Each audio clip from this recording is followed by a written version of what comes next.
Cuba quedó proclamada como una república. Sin embargo, este acontecimiento no fue más que el disfraz para el establecimiento de una neocolonia. Quedaron frustradas así todas las aspiraciones de libertad del pueblo. Sobre la fecha, el presidente de la República, Miguel Díaz-Canel, resaltó en su cuenta social en Twitter: el 20 de mayo nos recuerda que una vez fuimos neocolonia. Entonces Cuba consultaba a cada paso al vecino poderoso. Ese es el pasado. La doctrina Monroe nunca más.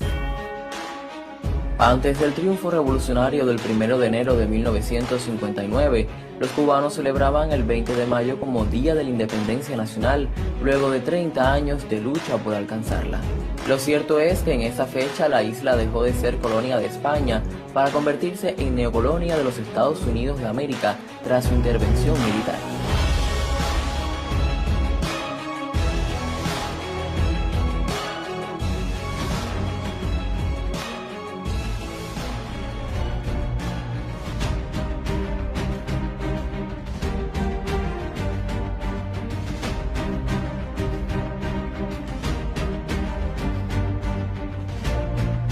Es fundamental entender que los Estados Unidos en esta ocupación militar es el periodo que ellos van a tener como elemento básico para crear los mecanismos de dominación sobre Cuba. Entonces tienen que buscar métodos, vías alternativas.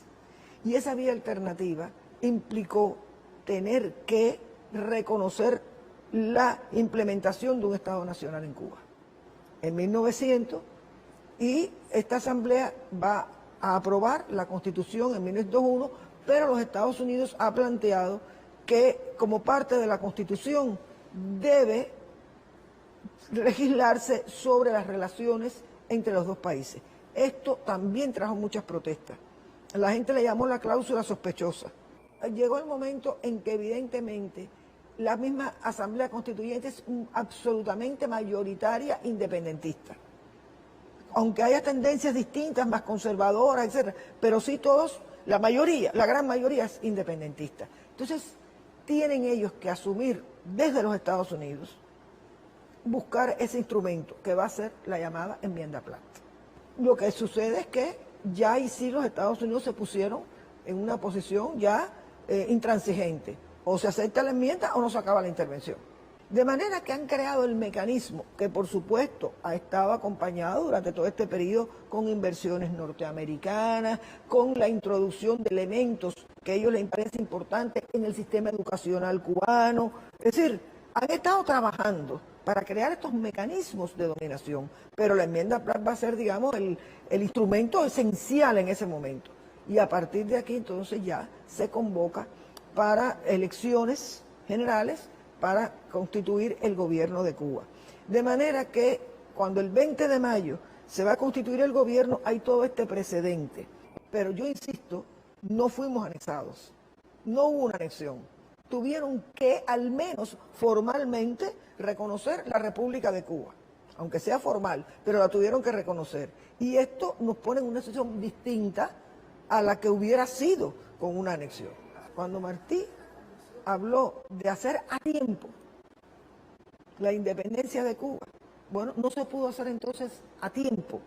El tiempo histórico no nos favoreció. Ahora es el momento de hacerlo, pero evidentemente enfrentando también el mismo enemigo. Y creo que entonces el 20 de mayo tiene que tener estas lecturas, digamos, múltiples, como un momento en que no se logra lo soñado, no se logra la revolución programada, pero tampoco Estados Unidos puede lograr plenamente lo que aspiraban.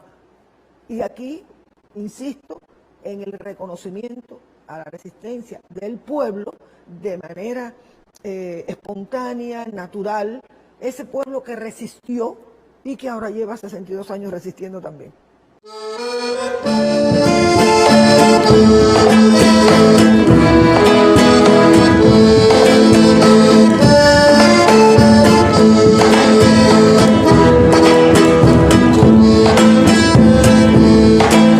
Tu pueblo ha demostrado que